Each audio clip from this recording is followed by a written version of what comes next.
Selamat datang di kanal Sejak Itu, kabar update Lesti Kejora dan Rizky Bilar hari ini. Simak sampai habis dan jangan lupa tekan tombol subscribe, like serta lonceng notifikasinya. Yuk inilah beritanya. Abang L posesif ke Lesti Kejora, nangis saat bundanya duet dengan pria lain. Pemirsa, Lesti Kejora yang menjadi juri di Akademi 7 bareng Soimah dan Dewi Persik bikin Abang L sang putra pertama kesal. Pasalnya Lesti yang dituntut berduet dengan salah satu peserta, yaitu Arbil Fahrizan, bikin Abang L cemburu. Momen menggemaskan sekaligus mengharukan tersebut dibagikan akun Instagram @indosiar pada Rabu, tanggal 19 Juni tahun 2025. Padahal Rizky Bilar suami Lesti Kejora yang menjadi host di Akademi 7 santai saja melihat istrinya bekerja secara profesional. Namun Abang L yang masih berusia 4 tahun tentu belum bisa memahami profesionalitas sang ibunda demi masa depannya ya.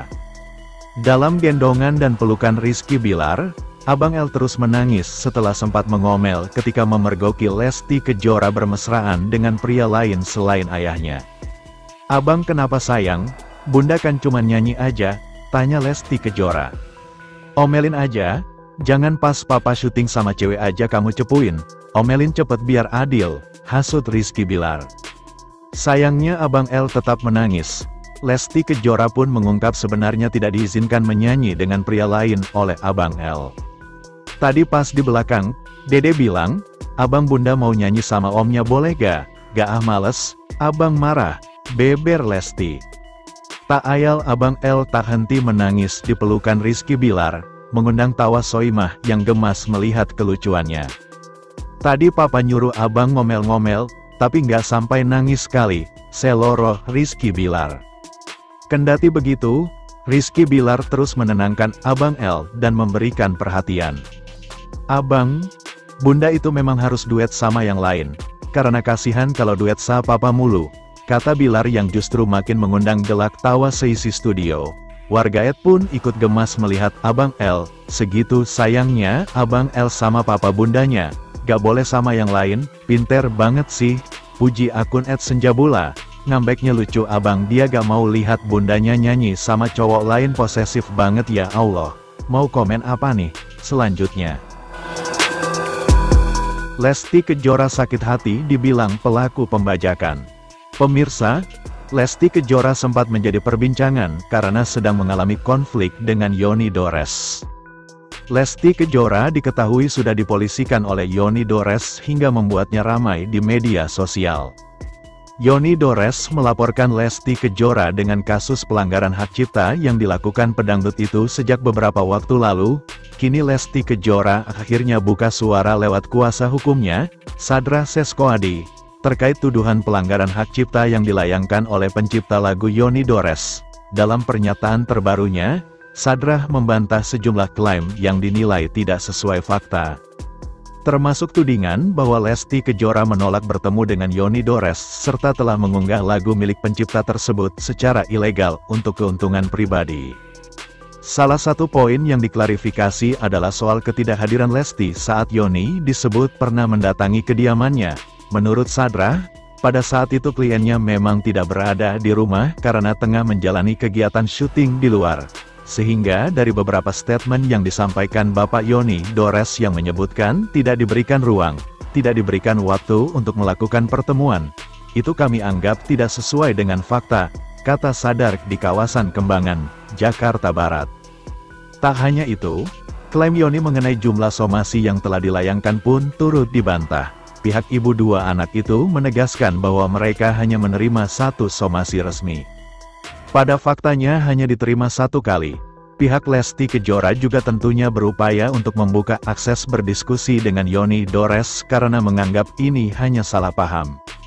Karena memang terjadi miskomunikasi antara manajemen dengan pihak Bapak Yoni Dores. Silahkan kalau mau berkomunikasi, kan sudah banyak juga dari instansi yang ingin mewadahi ada pertemuan itu, ucapnya. Lebih lanjut, kuasa hukum Lesti menyoroti pernyataan Yoni yang seolah menggiring opini bahwa istri Rizky Bilar itu telah mencuri hak cipta. Padahal, setelah menelaah 13 bukti yang dilampirkan, tidak ada satupun unggahan konten yang dilakukan langsung oleh Lesti, tim, atau pihak manajemennya. Pernyataan pelapor membuat dan memframing seolah-olah klien kami terlihat seperti melakukan kesalahan dengan pengupload tersebut, tegasnya. Menilai bahwa narasi yang dibentuk oleh pihak pelapor justru berpotensi mencemarkan reputasi sang pedangdut sebagai penyanyi profesional yang selalu menghargai karya orang lain. Karena dari 13 alat bukti yang diserahkan telah kami pelajari, tidak ada satupun upload-an yang dilakukan oleh Lesti Kejora, tim, dan manajemen yang mana telah dituduhkan melanggar UU Hak Cipta, tandasnya. Dalam konferensi pers ini, pihak Lesti Kejora sebenarnya menyayangkan segala ucapan pihak Yoni Dores. Apalagi Lesti Kejora disebut sudah melakukan kejahatan tanpa bukti yang jelas kebenarannya. Kami menyayangkan kepada saudara Yoni Dores, asistennya, dan kuasa hukum yang menyebutkan Lesti Kejora tidak tahu diri, tidak beradab, pelaku pembajakan, dan kata-kata lainnya yang sangat tidak pantas, papar Sandra. Seharusnya Bapak Yoni Dores beserta tim tidak perlu menyatakan pernyataan seperti itu karena bagaimanapun juga proses masih berjalan. Mungkin ini sebagai pesan agar kedepannya, agar tidak dilakukan kembali hal-hal tersebut. Imbuh pengacara Lesti Kejora. Oleh karena itu, Lesti Kejora pun bersedia melanjutkan proses hukum dan akan bersifat kooperatif dengan laporan Yoni Dores. Namun sejauh ini memang, belum ada panggilan untuk Lesti Kejora dari penyidik Polda Metro Jaya kepada kliennya. Sampai hari ini, belum tahu kapan pemanggilan tersebut, tapi kami akan kooperatif ketika ada pemanggilan, mengikuti setiap proses yang berjalan, bebernya. Yoni Dores sendiri mengaku jika apa yang dilakukan Lesti Kejora bukan sekedar masalah hak cipta, tetapi juga melanggar etika. Menurutnya, Lesti Kejora seharusnya meminta izin dulu sebelum memutuskan untuk menyanyikan lagu orang lain. Dia cuma mengedepankan hak dia, harga diri dia, ungkap kuasa hukum Yoni Dores, Ilham Suwardi di Mapolda Metro Jaya, Jakarta Pusat. Gimana nih tanggapan netizen? Jangan lupa tinggalkan komentarnya. 4 diva dangdut dengan bayaran termahal, nomor 2 digaji seharga Innova. Pemirsa, diva dangdut dengan bayaran termahal sedang hangat dibicarakan saat ini. Tak kalah dengan diva pop, 4 penyanyi dangdut ini menerima honor fantastis setiap kali manggung. Jam terbang dan popularitas mereka menjadi salah satu alasan mereka menerima honor fantastis tersebut. Lalu siapa 4 pedangdut dengan honor termahal di Indonesia? 1. Inul Daratista. Inul Daratista sempat begitu populer di awal